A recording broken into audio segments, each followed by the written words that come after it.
correctamente?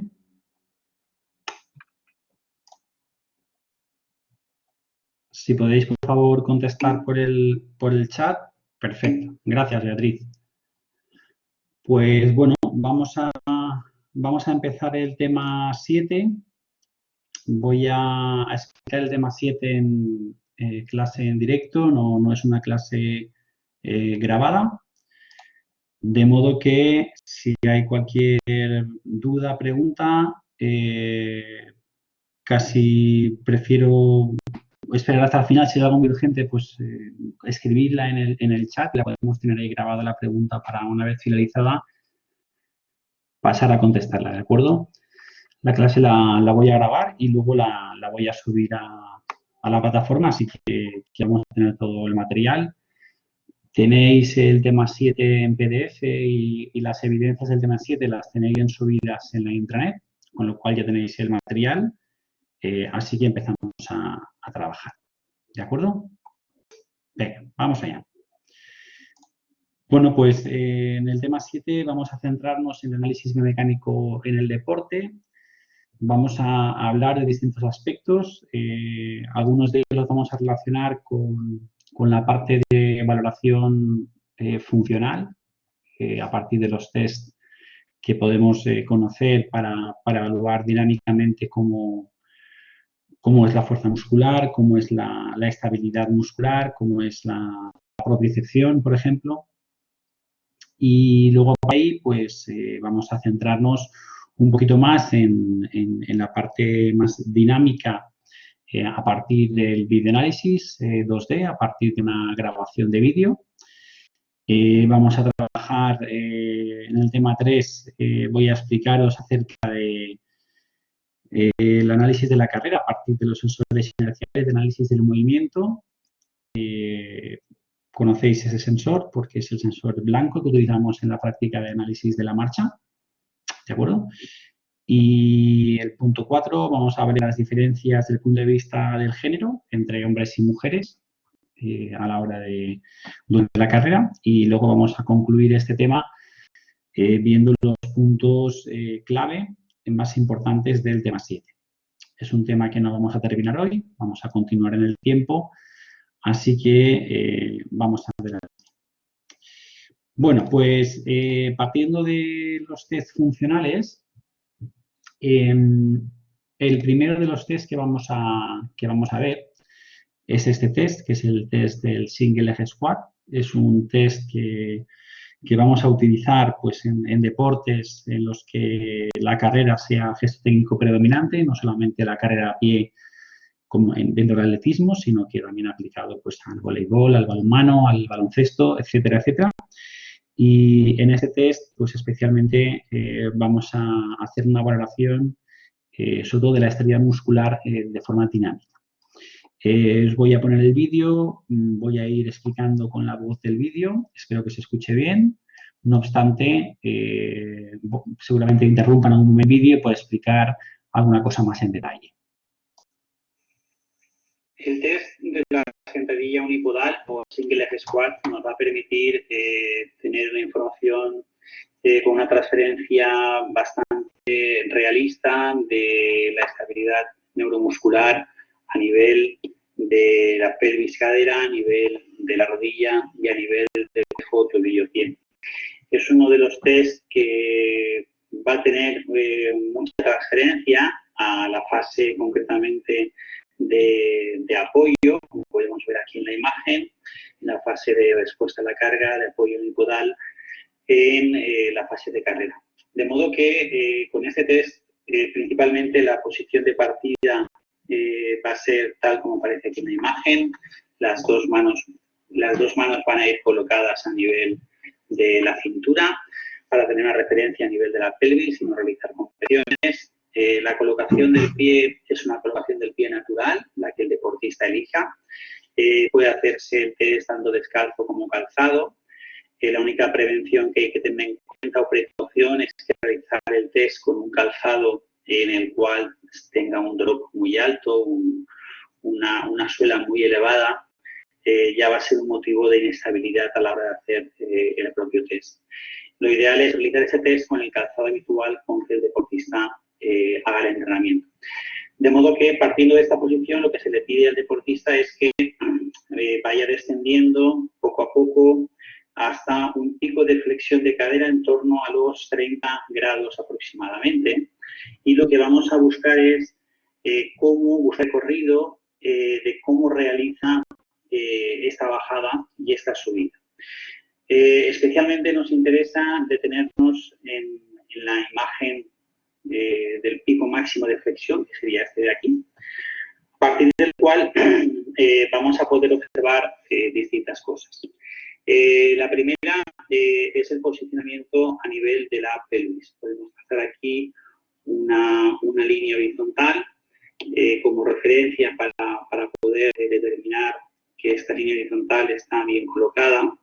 Podríamos utilizar este cuadro. Este vídeo está realizado con Hudel Technic, con la aplicación Hudel Technic, con lo cual a partir de aquí podríamos tener una referencia visual de esa caída a nivel de esa pelvis, porque lo que observamos es que especialmente musculatura núcleo medio estabilizadora de la parte izquierda, de la cadera izquierda, pues no hace como debería hacer su función. Por lo tanto, lo que observamos es que aquí hay un movimiento de elevación de esa cadera y de esa pelvis izquierda ligeramente aumentada. De modo que el siguiente aspecto que vamos a tener que observar, y va a ser crucial, va a ser la colocación de la rodilla. La colocación de la rodilla, como podemos observar aquí, está colocada hacia adentro con una tendencia hacia un valgo aumentado. El valgo es fisiológico, pero realmente tenemos que observar que esta colocación de esta rodilla no está excesivamente metida hacia adentro como lo está hacia la aducción, porque prácticamente ocupa el espacio de la otra rodilla, sobrepasando esa línea media. De manera que podemos observar que visualmente pues, se encuentra un valgo dinámico ligeramente acentuado, fruto muchas veces de este cuadro de falta de estabilidad a nivel del medio. Este incremento de la aducción hace que esta rodilla también caiga más en valgo. Por compensación, lo que podemos observar es que esta tibia está más en rotación externa y este pie está orientado más hacia afuera. De manera que es una estrategia compensadora, como podemos ver aquí, en la cual si nosotros trazásemos aquí diversas líneas, esto quedaría de esta manera. De modo que hay una compensación estratégica para estabilizar completamente esa fase de absorción de carga importante en la carrera. De modo que podríamos repetir la prueba hasta 3 veces. Es una prueba que hay que repetir en la pierna derecha como en la pierna izquierda. Observamos el trayecto.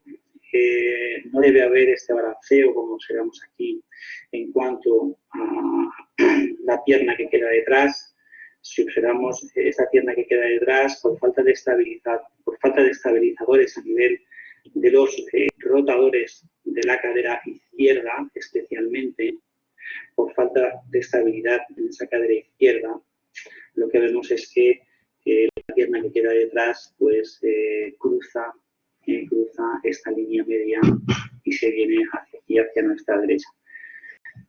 De modo que ese es un signo claro de inestabilidad lumbo-pélvica. También otro detalle que debemos observar en este test es la posición del pie. Aquí en este pie ligeramente lo encontramos también con una ligera tendencia a pronación, condicionada como forma estratégica de compensar todo lo anterior. Bien, pues este sería el single leg squat, que sería un test muy aplicado en el ámbito del deporte.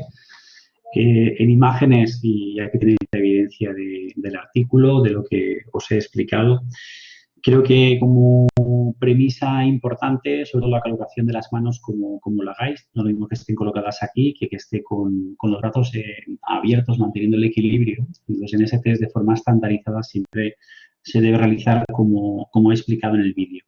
Luego, el tema del calzado, pues mirad, yo, por ejemplo, cuando hago este test en corredores, siempre hago este test con la zapatilla en la que genera los problemas, o tiene los problemas, o tiene el dolor. Porque luego lo que busco es la realidad del deportista en su ámbito, ¿no? Luego el test de carrera también lo hago con la misma zapatilla. Pero a lo mejor hay deportistas en los que me interesa sobre todo ver cómo es su componente cinemático a nivel del movimiento de ese pie o cómo es, por ejemplo, la capacidad de pronación que tiene ese pie. Entonces, una de las cosas que se hace es hacerlo descalzo para ver cinemáticamente el tobillo. En cuanto a rectificar exactamente, Paulín, ¿te refieres a rectificar la debilidad a nivel de pelvis y de cadera? Entiendo que será eso. Bueno, pues hay trabajo específico a nivel de pelvis, a nivel de glúteo medio, pero también hay, en el caso de corredores, también hay estrategias que durante la carrera se hacen para reeducar esa caída contralateral de la pelvis, ¿de acuerdo? Pero sí, principalmente sería un trabajo de glúteo medio y glúteo mayor, especialmente los dos, dijéramos, músculos diana, ¿no? Por así decir. Mirad, aquí os pongo una imagen de una triatleta en la cual, pues bueno, veis que hay una inclinación del tronco excesivamente hacia adelante. La inclinación del tronco, gente, no suele ser mayor que la inclinación de la tibia. El tronco y la tibia deben ser paralelos aproximadamente. Entonces, hay veces que el tronco cae, como veis aquí. Entonces, muchas veces lo que ocurre es que hay una debilidad a nivel de la musculatura, pues de glúteo mayor, musculatura lumbar baja. Luego aquí, por ejemplo, podéis observar viendo la colocación de las manos. Por eso también la colocación de las manos es interesante que observéis, sobre todo a nivel de la pelvis. Fijaos, aquí la pelvis está rotada. ¿Veis? Aquí está rotada. Aquí esta parte derecha está rotada y esta izquierda está rotada en sentido contrario. Aquí hay un aumento del valgo de la rodilla y aquí hay una flexión del tronco ligeramente aumentada. Bueno, pues es un test, claro, eso es una imagen, eso es un test que se hace 3 repeticiones en cámara lenta y tal como he explicado en el vídeo, os va a dar información, yo creo que bastante reproducible a lo que luego suceda dinámicamente en la carrera en la fase media del apoyo. ¿De acuerdo? Dejadme comprobar una cosita. Angie pregunta, ¿te fijas en las manos para orientarte en la caída de la pelvis? Sí, es lo que te he explicado antes, Angie. Las manos, por eso es muy importante que estandaricéis siempre los test de la misma manera. Entonces, si las manos están colocadas como veis ahí, es como tener colocados unos marcadores, ¿no? que os van a ayudar a la hora de ser una guía de referencia, ¿no? Sí, yo recomiendo que hagáis este test de esta manera, visualmente va a aportar mucha información. Bien, pues esto en cuanto al single leg squat, el test de la sentadilla unipodal. Otro detalle importante antes de pasar, no sé si tengo otra imagen. No, aquí ya paso de... Mirad, la colocación del pie, en el vídeo os he explicado posición natural, que el pie lo apoye como lo apoye el paciente, ¿no? Tú no le dices, pon el pie recto, no, lo apoye como lo apoye. ¿Por qué? Porque os va a dar mucha información. Ahora vamos a ver otros vídeos de otros corredores, de otros deportistas, donde vamos a ver, por ejemplo, acortamientos de la cadena muscular posterior, simplemente observando cómo están los pies colocados en este test y en los test que vais a ver a continuación. Porque, claro, si están orientados hacia adelante, totalmente rectos, hace falta una dorsiflexión, ¿verdad? Hace falta muy buena elasticidad muscular. Pero claro, cuando uno no tiene una buena elasticidad muscular aquí detrás, lo que hace es poner los pies hacia afuera. En vez de ponerlos así, colocan las puntas de los pies hacia afuera. Luego vais a ver, bueno, el vídeo que habéis visto anterior era un problema de hiperpronación, ¿no? Por eso el pie tendría a colocarlo ligeramente hacia afuera. Vale, Vicente pregunta si no es problema de debilidad de glúteo medio, nos fijamos en el sobreuso del TFL. Bueno, al fin y al cabo, tienes que valorar bajo mi punto de vista, darle mucha importancia al componente de la pelvis, a cómo se comporta la pelvis durante ese gesto. El buscar analíticamente un músculo que sea culpable de la caída contralateral y demás es una utopía. Es decir, trabajamos por cadenas musculares y hay movimientos, con lo cual el TFL puede influir, claro que puede influir, igual que el glúteo medio, igual que el glúteo mayor. Es decir, es muy difícil hacer responsable un único músculo, porque un único músculo no entiende de movimiento, entiende una cadena muscular. Con lo cual, yo creo que tienes que tener una visión un poquito más global, más amplia de todo ello, ¿no? Luego, Anastasia pregunta si la flexión del tronco no podría ser por una debilidad del músculo psoas. Bueno, piensa que el músculo psoas en esta posición es una posición en la que se encuentra en acortamiento. Generalmente, las posiciones en flexo de los deportistas reducen porque ya los psoas tienen una limitación en longitud, es decir, ya están, dijéramos, acortados de por sí, porque el gesto deportivo requiere mucha posición de semiflexión de rodillas, de cadera, etcétera, etcétera. Pero más bien va más bien relacionado por un problema o bien de acortamiento en cadena muscular posterior y no es capaz de soportar, o bien por falta de estabilidad muscular a nivel posterior. A ti, Anastasia. Bueno, pues si seguimos con el siguiente test, mirad, este es un test que lo que trata es de imitar. Antes, fijaros que estábamos en el suelo, cadena cinética cerrada, el pie está en el suelo y hacemos una flexión, una sentadilla, ¿verdad? Bueno, pues ahora vamos a simular, en carrera, vamos a simular la fase de vuelo y el impacto. ¿De acuerdo? Vamos a ver cómo se desencadena toda esa fase. Daros cuenta que esa oscilación de donde venimos, que es la oscilación vertical, ¿no? Vamos a ver cómo absorbemos la carga. Entonces, fijaros que un aspecto muy importante en lo que vais a ver es que antes de contactar el suelo, nuestra musculatura se ha preactivado. La musculatura de nuestro tronco, nuestra musculatura glútea, nuestros rectos femorales, se debe de preactivar antes de contactar el pie del suelo, porque si no, lo que sucede es que si hay un retraso en la activación, resulta que la estabilidad a nivel neuromuscular y articular es muy diferente.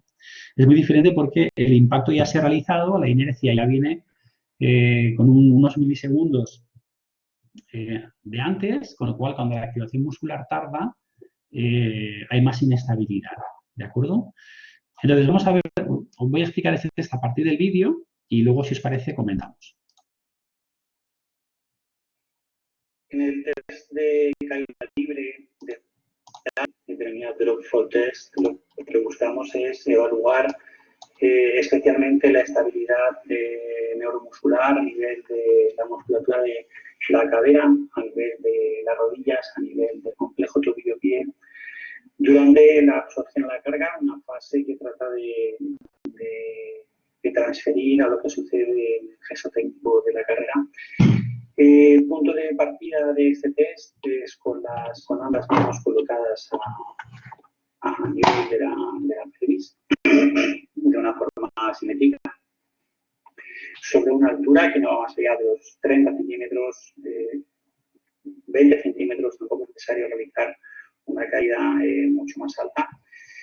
El procedimiento del test consiste en dar un pequeño salto para poder amortiguar, observar qué sucede en ese pico máximo de flexión y el segundo salto para otra vez analizar qué sucede en esa recepción.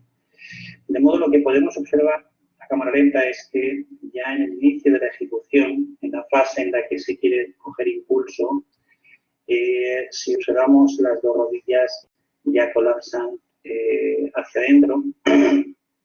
Muchas veces esto se debe a falta de fuerza muscular a nivel del complejo extensor de la rodilla, a nivel de musculatura glútea, a nivel de glúteos medios, lo que se compensa con esa aducción a nivel de las caderas. Lo que también observamos es que durante esta recepción a la carga, vamos a observar en este primer momento que se produce la capacidad de pronación a nivel del tobillo del pie y se realiza esa orientación de los pies muy característica este pie derecho respecto a este pie izquierdo. En este instante lo que buscamos es una similitud. Desde el segundo dedo trazamos aquí una línea perpendicular. Lo que buscamos es una similitud a nivel de ambas rodillas. Esas dos rodillas deberían ir siguiendo esa línea perpendicular que he trazado sobre el vídeo, en el cual los dos pies pues también deberían tener una posición un poquito más neutra, sobre todo especialmente el derecho, que mantiene esa orientación del pie hacia afuera. Cuando se corre, la orientación del pie no es hacia afuera, es una orientación prácticamente a 0 grados. De modo que si seguimos observando, lo que buscamos aquí es el pico máximo de flexión. Vamos buscando poquito a poco ese descenso, porque aquí lo que hace es que este centro de masas va descendiendo, va alcanzando su posición más baja, de modo que aquí lo que se está acumulando es energía elástica a través del stiffness, a partir del cual se va a producir la liberación de esa energía elástica y se produce el rebote o el salto, como vemos aquí. De modo que si observamos, aquí hay una ejecución asimétrica en las dos rodillas. Estas dos rodillas no deben de colapsar hacia la parte medial, como estamos aquí observando. Ese colapso muchas veces se debe a esa falta de estabilidad a nivel de la musculatura rotadora de cadera, a nivel del glúteo mayor y medio especialmente. Y aquí partiríamos a una segunda fase, en la cual pasaríamos de ese impulso de nuevo a esta recepción de la carga, como podemos observar aquí, y de nuevo otra vez observamos cómo se produce este colapso entre las dos rodillas, fruto de esa falta de estabilidad, como antes comentaba, especialmente a nivel de musculatura glútea de cadera y de musculatura rotadora de cadera, por decir, ambos fémures colapsan en un valgo, colapsan en una rotación interna, lo que propicia que se mantengan estas dos piernas de esta manera. De modo que es un test que nos va a aportar una información bastante realista de lo que puede suceder durante la carrera, en la fase de respuesta a la carga, fase de apoyo unipodal, y posiblemente pues, sea uno de los test que nos permita aportar algo de luz en cuanto a la estabilidad neuromuscular de todo complejo de miembro inferior de la musculatura implicada en el gesto de la carrera. Bien. Bueno, pues ese sería el test realizado de forma bilateral, ¿de acuerdo? Entonces habéis visto que simplemente desde la primera observación, desde que va a iniciar el salto, cualitativamente ya percibes información de, pues eso, de falta de estabilidad o muscular o muchas veces restricciones de movimiento más que de fuerza, pero sobre todo lo que hay que tratar es de quedarse con los puntos clave que he dicho en el vídeo, porque luego esta chica corre, luego hay que hacer una evaluación dinámica corriendo, ¿no? Entonces, este tipo de test nos va a servir para hacer un primer chequeo, ¿no? Para hacer un primer screening. Pensar que antes de esto habéis hecho una evaluación, habéis hecho una anamnesis, habéis hecho una evaluación musculoesquelética, tenéis muchos datos antes de hacer este tipo de test, con lo cual en vuestra cabeza ya vuestro puzzle ya empieza a formarse, ¿no? Si ya os dice, bueno, pues tengo este problema, tengo una disimetría, ya con la experiencia veréis como poquito a poco vais a ir fijándonos pues, en aspectos muy, muy concretos, ¿no? El objetivo de ahora, de lo que estáis viendo de los tests, es primero que los conozcáis, que sepáis la finalidad de cada test y veáis cómo se desarrollan esos tests, ¿de acuerdo? Luego ya el uso clínico que hagamos de ellos, el aprendizaje de un paciente de otro, es que eso no lo vamos a aprender ahora, lo vais a aprender a medida que esto lo vais aplicando a una persona, a otra persona, y entonces vais a empezar a aprender a interpretar mucha información, ¿de acuerdo? Así que de cada uno de los test, quedaros en ejecución, cómo se realiza, colocación de las manos, cómo es el gesto técnico, que tengo que observar lo que os explico en los vídeos, ¿de acuerdo? Eso es lo importante de cada uno de los tests. Bien, Melanie, que estuviste en Río y me cago en la mar. Qué alegría me has dado con el correo que me has dado, el correo que me has enviado, qué alegría.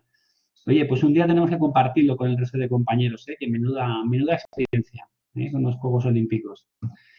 Bueno, Melanie, ahora se ha hecho, ahora, además, fíjate, Melanie, que yo recomendaba cuando vine de Río 2016, claro, ya hace unos años, desde entonces siempre recomendaba a los alumnos que se fuesen de voluntarios, porque claro, vivir aquella experiencia fue impresionante, ¿no? Así que bueno, me alegra un montón cuando he leído tu correo, porque sé lo que viviste allí, sé lo que se vive en los Juegos.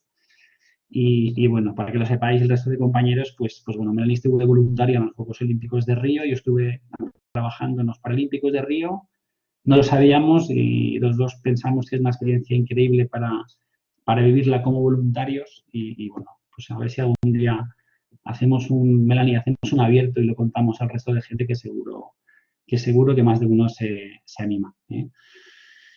Vale, entonces ahora se ha hecho de manera bilateral, ¿siempre es así o también se hace bilateral?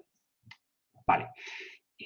Mira, yo siempre recomiendo que hagáis el test de forma unilateral y de forma bilateral. Yo que hagáis los dos. ¿Por qué? Porque no todo lo vais a ver en un test o en otro. Analizar el movimiento consiste analizar el movimiento en el máximo, en la máxima posibilidad de situaciones posibles, ¿no? Es decir, en los deportes en los que se corre hay un apoyo de un pie y de otro pie. En los deportes seguramente que son deportes de equipo, utilizar el salto, en fin, pero cada función va a aportar una información, yo creo que distinta, y yo recomiendo que hagáis los dos, siempre los deportistas, ¿de acuerdo? Y este es el dog jump, correcto. Depende de la forma física que analicemos a paciente, por supuesto, porque supongo que en algunos casos le vería muy bien, muy bien. Obviamente, claro que sí. Fíjate que esta chica es una corredora y únicamente fíjate que aquí en esta cinta no habrá más de 20 centímetros de altura, porque es una chica que ya está lesionada. Estos test se hacen hasta incluso cajones de 30 centímetros de altura o de 40 centímetros de altura. Tú tienes que jugar muy mucho con el perfil de deportista que estás trabajando, con la fase en la que se encuentra ese deportista. Por ejemplo, yo cuando esto lo hago con gente que no está lesionada, que se hace por prevención, hay gente que quiere prevenir su forma de correr y no hay, perdón, no hay ninguna lesión. Yo trabajo con ellos con escalones de 30 centímetros y se trabaja bien, pero hay que adaptarse a cada paciente, cada deportista es un mundo totalmente distinto. Por ejemplo, hacer esto a una persona que haya sido intervenida de cruzada anterior y, lógicamente, pues lleva poco tiempo en el proceso de rehabilitación, o es un deportista que se recupera rápido y quieres hacer test dinámicos a los 2 meses, por ejemplo, a los 3 meses, tienes que adaptarte muy mucho a esa realidad, ¿de acuerdo? Y ahí hay que tener mucho cuidado al hacer este tipo de test, porque sí que es cierto que puede haber algún tipo de percance en cualquier acción dinámica que puedas plantear. Bien, cosas curiosas. Mirad, este chico es un corredor. Es un corredor, además, de los que corre muy rápido, muy rápido. Su deporte es la carga, no combina con nada más. Y es corredor de hace muchísimos años, ¿vale? Entonces, este corredor tiene muchos problemas a nivel de sus tendones de Aquiles, a nivel de sobrecargas en sus gemelos, ¿vale? Entonces, lo que sucede es que cuando hacemos este test, si observáis la colocación de los pies, fijaros cómo, primero, son 2 pies que están orientados hacia afuera totalmente, ¿vale? Cuando los pies están tan orientados hacia afuera, quiere decir, y darle mucha importancia a lo que está ocurriendo aquí detrás, sobre todo a la falta de elasticidad muscular, o a lo mejor es una persona que ha tenido esguinces repetitivos y no tiene un buen ROM por un problema articular, también puede ser. Entonces, ¿qué ocurre? Que, fijaros, este tronco muchas veces no bajan más de aquí porque no pueden bajar más.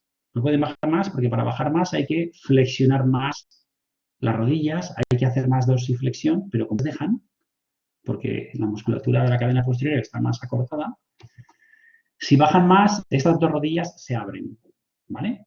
o directamente esa es la recepción que ellos hacen con esta posición de tronco. Cosas que podéis observar y fijaros que analizamos perfiles muy distintos de deportistas, ¿no? Y simplemente con el test dinámico os va a dar ya información de partida interesante. Entonces, cuando a este chico se le ve correr, corre tal cual está aquí recepcionando, corre con los dos pies, con las dos puntas de los pies hacia afuera y prona mucho. Tiene una capacidad de pronación mayor porque los dos pies siempre tienen una orientación más hacia afuera, con la capacidad de pronación del pie aún aumenta más todavía. Y eso lo que hace es que esa capacidad de pronación lo que hace es que sus calcáneos, pues también, lógicamente, en cada fase de desarrollo incrementen más la tensión en el Aquiles, ¿no? Y es una de las causas de las lesiones por sobreuso a nivel de los tendones de Aquiles, ¿no? Este es otro caso, fijaros, buscar las simetrías, ¿no? Fijaros que aquí esta rodilla está más elevada que aquí, esta pelvis y esta cadera no están alineadas, esos hombros tampoco. Fijaros que aquí este tronco está rotado hacia la derecha, esta pelvis derecha está rotada hacia atrás, bien, y hacia arriba, por eso veis aquí que la rodilla pum, sube, ¿de acuerdo? La forma en la que recepciona es asimétrica. Este chico es un corredor amateur que tiene muchos problemas a nivel de la zona lumbopélvica. Tiene problemas de movilidad en su ilíaco derecho. No tiene una buena capacidad de movilidad, mucha tensión muscular, con lo cual dinámicamente lo que sucede es lo que estáis viendo. Entonces, dinámicamente, grabad en vídeo, cámara lenta, y os va a aportar información muy interesante de cara a saber qué puede estar sucediendo, ¿vale? Vale, porque hay una disminución en la distancia de separación de la rodilla al despegar en féminas mayor y es menos en los masculinos. O eso forma parte de cómo es la constitución de cada persona. Bien, Sunita, entiendo. A ver, esto realmente tampoco es que sea así entre hombres y mujeres. Es decir, ha dado el caso que la mujer que has visto en el vídeo tiene mucha inestabilidad a nivel de musculatura de cadera, a nivel de sus glúteos mayores, de sus glúteos medianos. Entonces, no tiene una buena capacidad de estabilizar sus dos rodillas cuando apoya o cuando va a saltar, por eso las junta, pero no sucede en las mujeres y en los hombres no lo hacen. Es indistinto. En este caso es indistinto. Otra cosa es, dinámicamente, durante la carrera, sí que va a haber diferencias, eso lo veremos al final del tema, diferencias cinemáticas a la hora de correr entre hombres y mujeres respecto a ese valgo de rodilla y abducción, que es lo que me estás preguntando. Pero en estos test no tiene por qué existir esa diferencia por género. ¿De acuerdo? Bien, pues ese sería el test unilateral. ¿De acuerdo? Entonces hemos visto el drop fall bilateral y ese sería el unilateral. Voy a hablar a partir del vídeo y luego comentamos. En el test de caída libre con el... Perdona. Un segundín que voy a dar más audio porque quiero que se escuche un poquito. A ver ahora.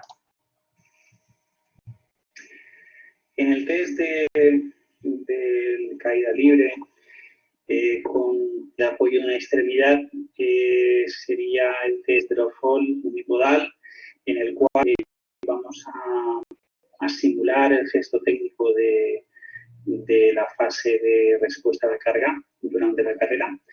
Y especialmente lo que vamos a buscar, vamos a ver la capacidad estabilizadora en la extremidad inferior de la pierna de apoyo.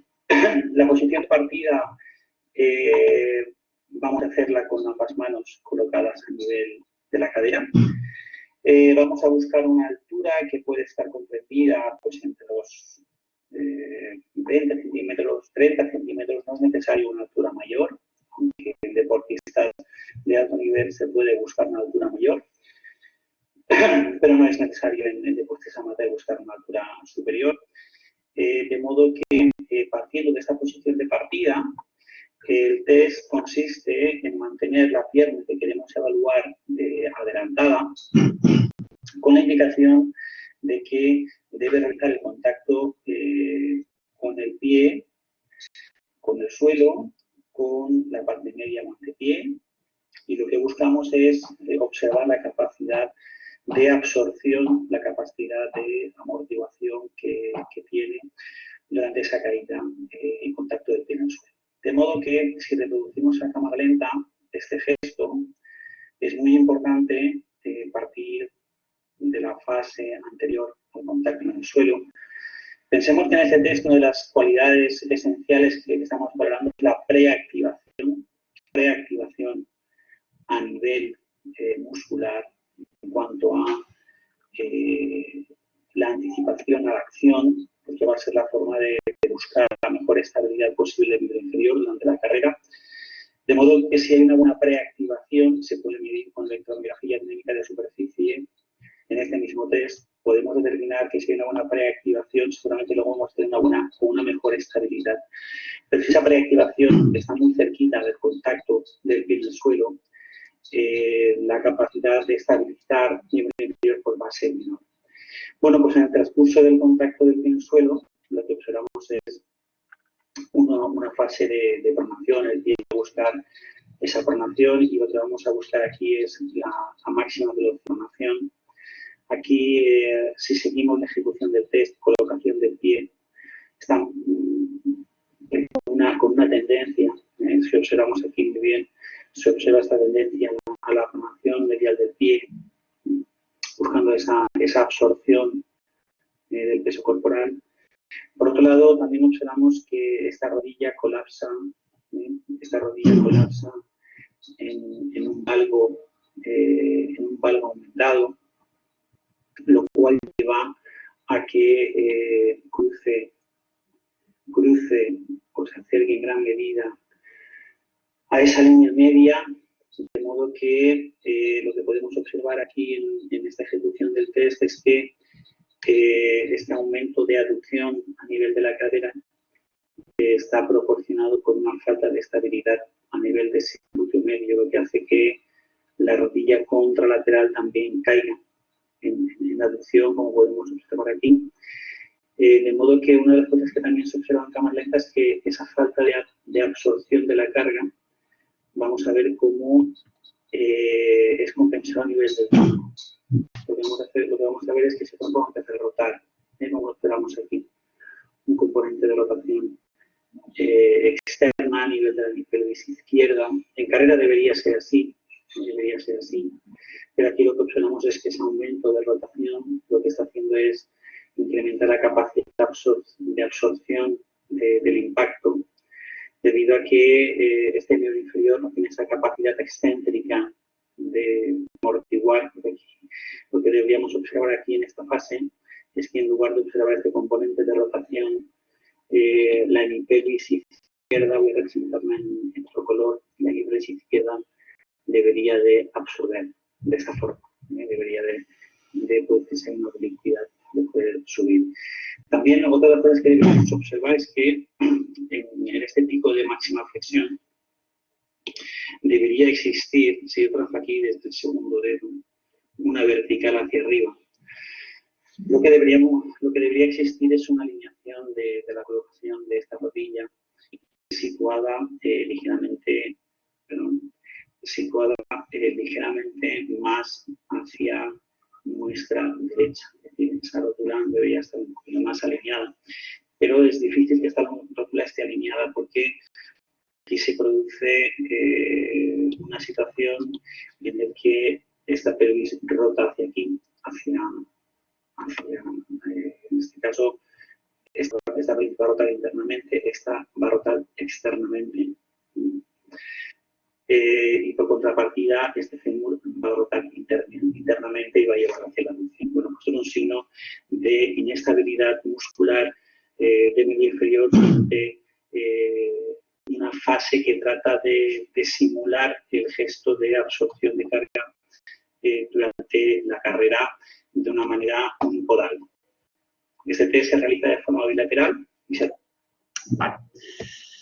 Entonces, ¿os queda claro la interpretación de este test, la información que se puede obtener? Pensad una cosa muy importante en deportes de carrera, y es que si en estos test, sobre todo en este test, unipodal de caída libre, porque igual que en la carrera hay una oscilación, ¿no? De una oscilación hay una caída. Y a mayor oscilación vertical, es decir, a mayor rebote, mayores centímetros de rebote, el impacto es mayor.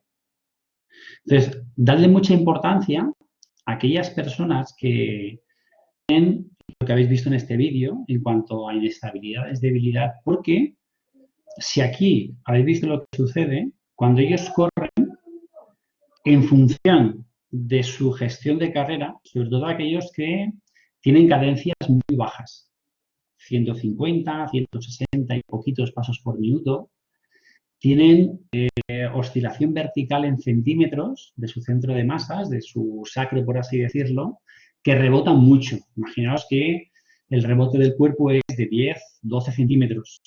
Claro, pensad que son 10, 12 centímetros que suben y bajan. Cuando están arriba en oscilación, 12 centímetros, cuando bajan, 12 centímetros. Es decir, a cadencias bajas, mucha oscilación vertical, con esos problemas de inestabilidad, mecánicamente en la carrera son muchos factores de riesgo que con el tiempo, por sobreuso, va a generar algún tipo de dolencia, algún tipo de problema.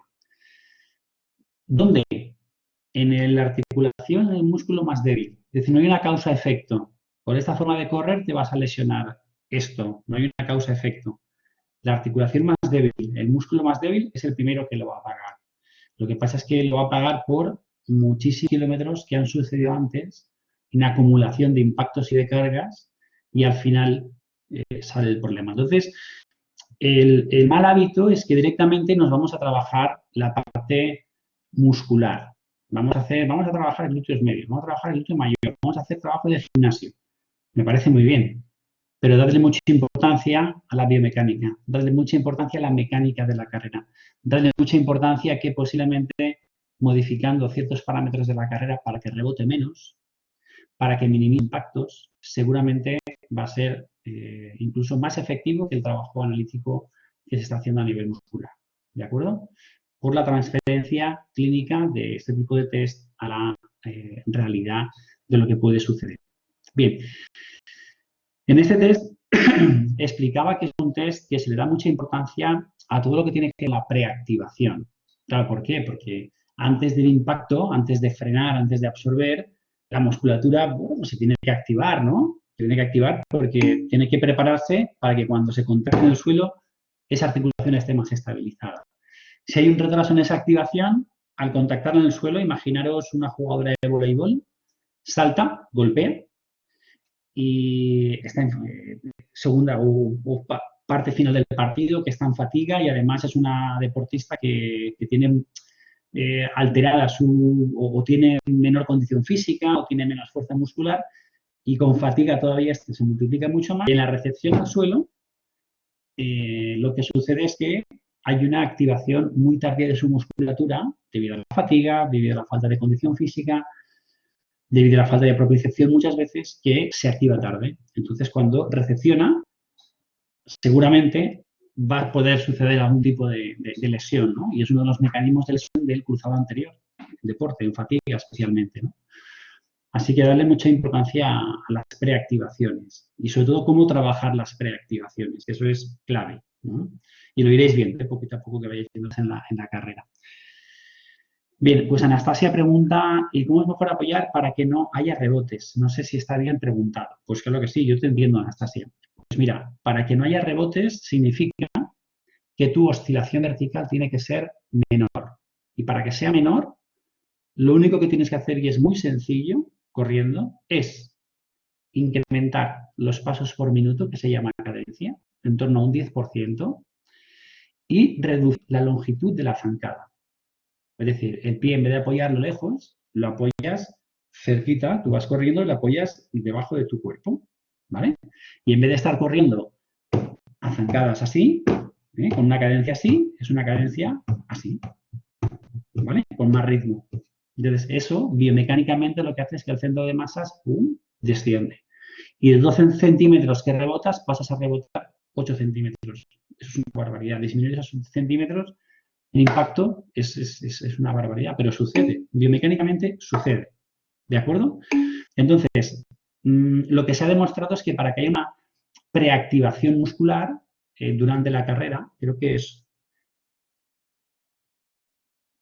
a nivel de la pierna y que no haya y que no la haya a nivel de la pelvis, o es una tontería. Mira, lo que se ha demostrado ahora mismo, es que la única forma que ha demostrado incrementar la activación muscular en fases aéreas, en fases de vuelo durante la carrera, es incrementar la cadencia. Al incrementar la cadencia, los glúteos mayores y glúteos medios en fases de vuelo se preactivan más. Y eso lo que está ayudando es a estabilizar más la fase de apoyo. Eso es lo que sucede durante la carrera. ¿De acuerdo? Luego, Maxence pregunta, pero hacer eso es muy fatigante para los músculos. Como todo patrón motriz, Maxence necesita una fase de aprendizaje. Y si es necesario modificarlo, hay que hacerlo. Pero sí o sí es necesario aprender a correr de esa forma. Hay estudios muy interesantes sobre neurociencia y técnica de carrera. Y diréis, bueno, ¿qué tiene que ver la neurociencia con la técnica de carrera? Pues mira, hay un estudio que ha demostrado que los cambios que se producen al modificar la forma de correr requiere de algo tan importante como es establecer lo mismo que sucede con los pacientes que tienen una lesión cerebral, con un ictus, y con ellos hay que readaptar patrones y hay que crear nuevas redes neuronales, nuevos mapas motores. Eso es lo que se ha demostrado en los corredores, es decir, que el hecho de asimilar formas de correr, patrones nuevos, es necesario repetición, repetición y repetición, es necesario práctica en el tiempo, porque al final se consigue crear un nuevo, se llama engrama motriz, que es una nueva área motora que de forma automática desencadena una acción, que es la carrera, trabajando pues a una cadencia distinta, ¿no? Eso hace falta entrenamiento y se puede hacer, ¿de acuerdo? Luego, Joana, ¿puedes repetir lo que has dicho sobre no enfocar solo en los músculos, sino en la mecánica, no hacer solo trabajo de glúteo? Sí, Joana, eso se llama readaptación del gesto técnico. Y el término, dijéramos, de intervención es gait retraining, es la readaptación de tu forma de correr. Entonces, con lo que se hace con ese tipo de intervención es trabajar a partir de unas variables de carrera, como puede ser la cadencia, los pasos por minuto, como puede ser la longitud de la zancada, disminuirla, la posición del cuerpo, correr con el tronco un poquito más seguido, el feedback visual, estás viendo cómo estás corriendo con todas esas correcciones que te están diciendo. Eso ha demostrado que es una forma mucho más eficiente y eficaz que el trabajo analítico en prevención de lesiones y la adaptación de lesiones por carrera, haciendo trabajo unilateral a nivel de glúteos y demás. Eso se llama gait retraining, ¿de acuerdo? Si quieres ver, yo en mi canal tengo varios vídeos sobre gait retraining y yo creo que te pueden ayudar un poquito a entender todo esto de la mecánica. Pero eso es intervención, eso ya es una fase de intervención. Aquí hablamos de análisis, por así decir. Lo que pasa es que para hacer esa intervención primero tienes que hacer un análisis para saber de dónde partir. ¿De acuerdo? Muy bien. Bueno, pues vamos a ver un nuevo test. Mirad, este es un test, es exactamente el mismo que habéis visto ahora, el drop fall unilateral, unilateral, lo mismo que habéis visto hasta ahora. Lo que pasa es que se colocan electrodos de electromiografía y registramos la preactivación muscular. Lo que queremos saber es, en este test, que está con la pierna levantada, desde que empieza a caer el pie, antes de contactar en el suelo, ¿cuánto tiempo han tardado los músculos en preactivarse? ¿De acuerdo? Entonces, se ha demostrado que en hombres y mujeres tienen tiempos de preactivación distinta. Preactivación quiere decir que se activan antes de contactar el pie en el suelo. ¿De acuerdo? Entonces, se ha demostrado que aquellos que tienen una preactivación muy tardía, muy cerquita del contacto, hay un alto riesgo de índice de lesión, especialmente del cruzado anterior. ¿De acuerdo? Esto es un test especial para cruzado anterior. ¿De acuerdo? Venga, vamos a ello y lo conocemos. Voy a explicar cómo podríamos hacer uso de la electromiografía dinámica de superficie para evaluar el riesgo de lesión del ligamento cruzado anterior en deportistas. Y para ello voy a utilizar esta evidencia que compara a chicos y chicas deportistas con mujeres no deportistas por el riesgo de incidencia y lesión del ligamento cruzado anterior en esta población. En esta animación tridimensional se puede ver el ligamento cruzado anterior de color verde y tendría un origen de inserción desde la cara intercondilar anterior a nivel de la tibia junto con la parte posterior del cóndilo lateral. Con lo cual, el musculatura cuádriceps isquiotibiales va a jugar un papel muy importante en su estabilidad. Para realizar el test necesitamos colocar electrodos de electromiografía dinámica de superficie en el músculo recto femoral y el vasto medial. Registraría la activación muscular y el tiempo de activación muscular del cuádriceps. Y también colocaríamos un registro electromiográfico en la musculatura isquiotibial medial y lateral. El deportista parte desde una altura y desde esa altura, adelantando la pierna que vamos a dar, vamos a registrar el tiempo que pasa desde que preactiva la musculatura que hemos registrado hasta que se produce el contacto del pie en el suelo. Este sería el tiempo de preactivación, el tiempo preparatorio, el tiempo en el que desde una visión neurológica, por así decirlo, una preactivación relacionada con la capacidad anticipatoria a la acción, aporta estabilidad al complejo de la rodilla, tanto al grupo extensor como flexor de la rodilla. En la parte derecha lo que estáis viendo es un registro de electromiografía en una deportista que presenta dolor femoropadelar cuando realiza caminatas de senderismo en la relación de las 3 y las 4 horas. Entonces, lo que vemos aquí en pantalla, aquí en línea discontinua, sería el instante en el que se produce el inicio de la activación muscular. Aquí hay una línea que sería la línea base, a partir de la cual la actividad electromiográfica realiza un inicio abrupto y continuado hasta que se produce el pico de máxima activación muscular. De modo que ese va a ser el instante en el que nosotros vamos a marcar, en el que empieza la preactivación muscular. Y luego hay otra línea vertical, que es la línea negra, que corresponde al instante en el que se produce el contacto del pie en el suelo.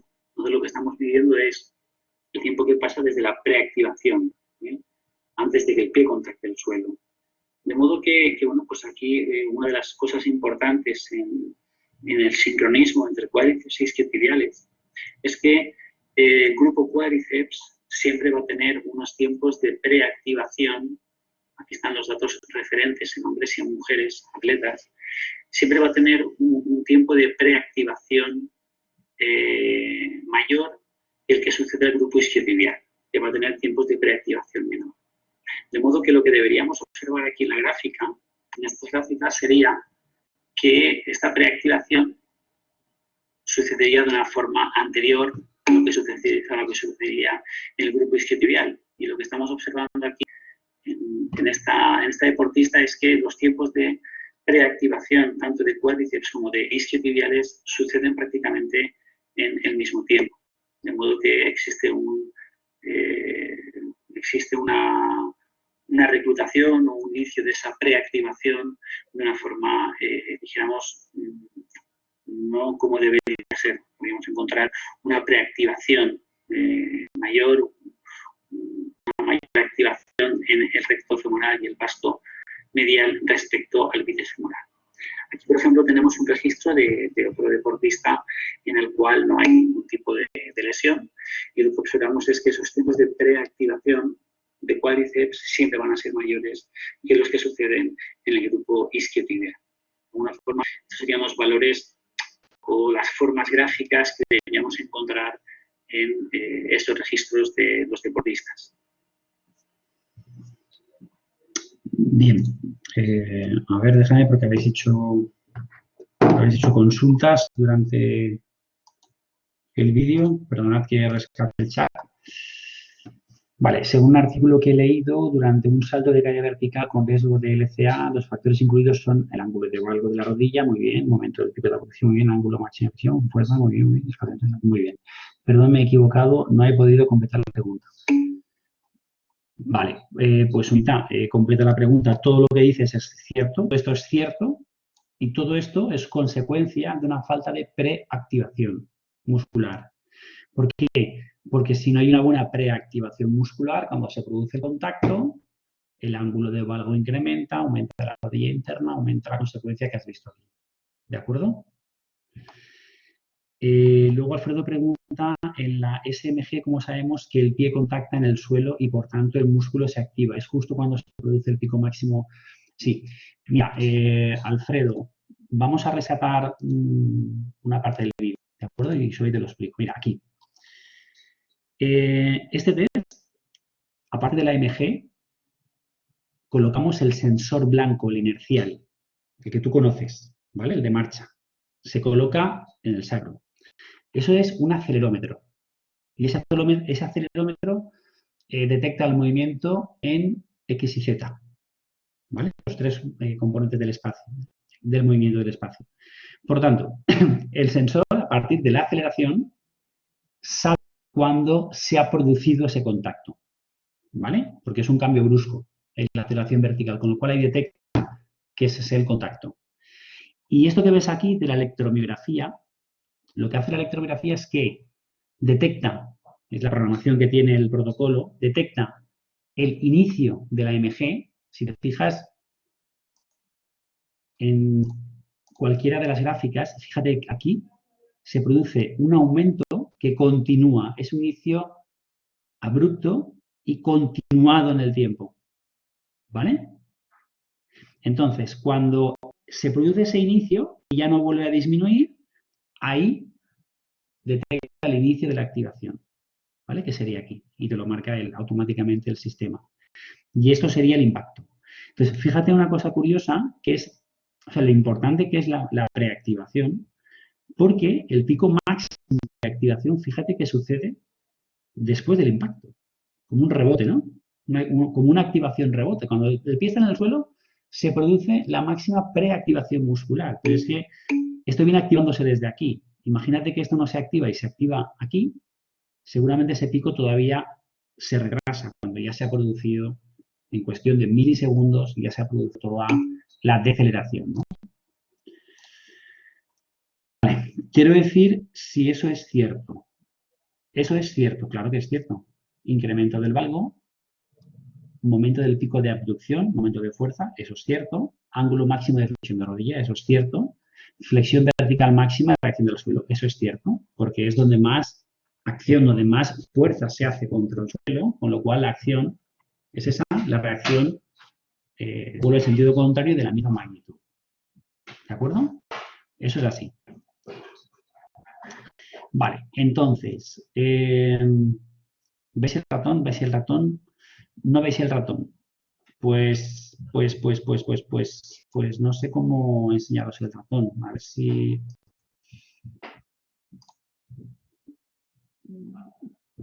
A ver si con esto... ¿Con esto mejor? ¿Lo veis mejor con esto, con el láser?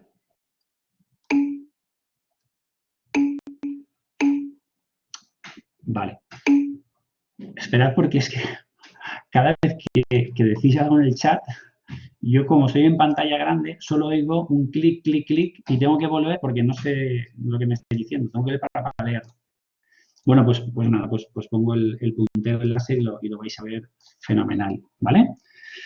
Esta primera línea es el inicio de la actividad muscular que empieza aquí y ya nos desciende hasta que termina en todas. Entonces ahí está el sistema, ese inicio. Y esto negro sería el impacto. Lo negro lo detecta por el acelerómetro, ¿vale?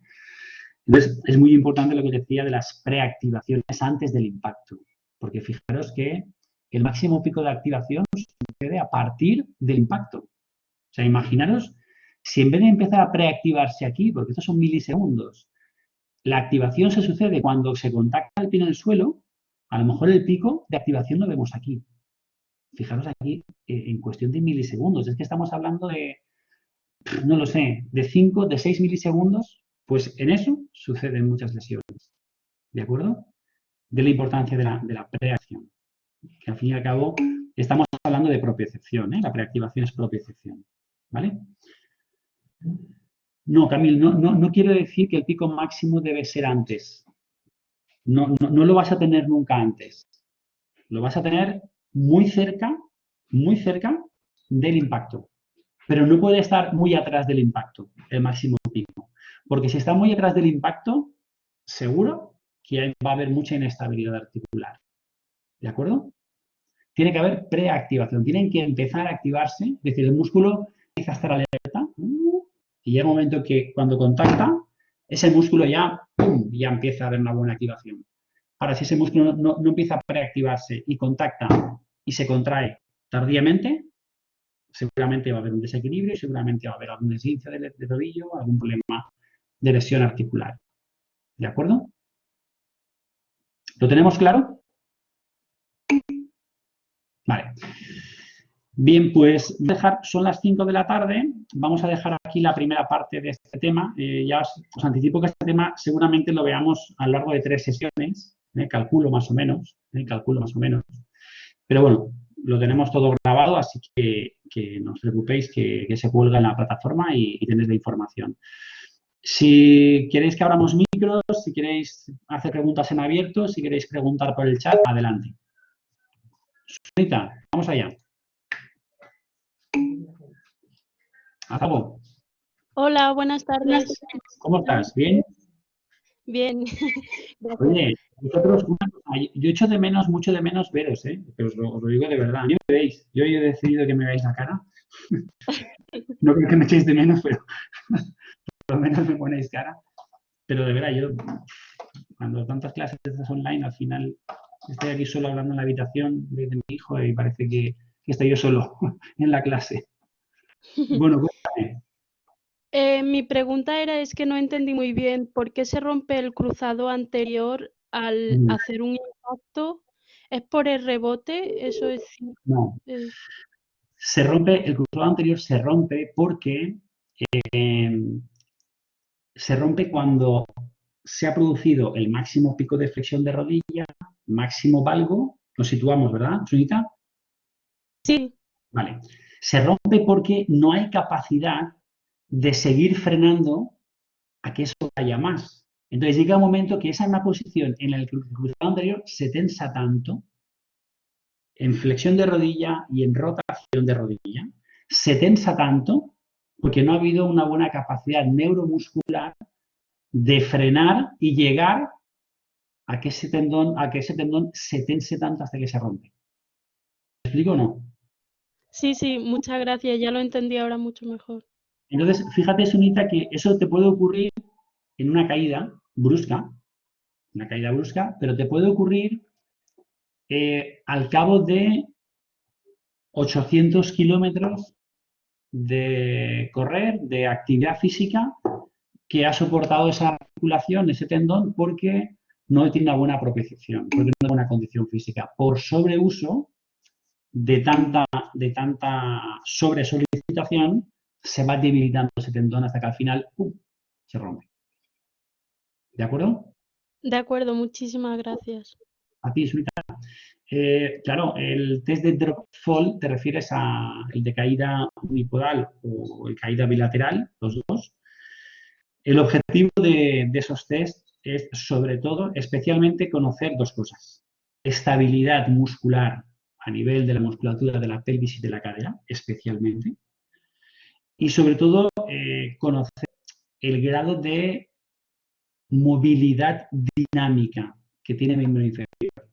Esos serían los dos objetivos principales de esos test. ¿De acuerdo? Y no se puede romper el lateral externo por el valgo que se produce ante una inestabilidad de glúteo medio. El ligamento lateral externo.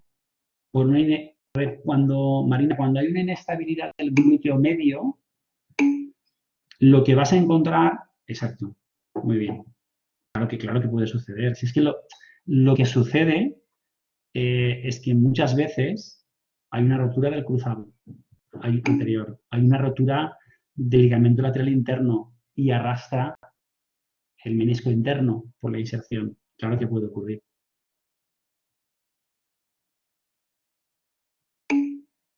A ti.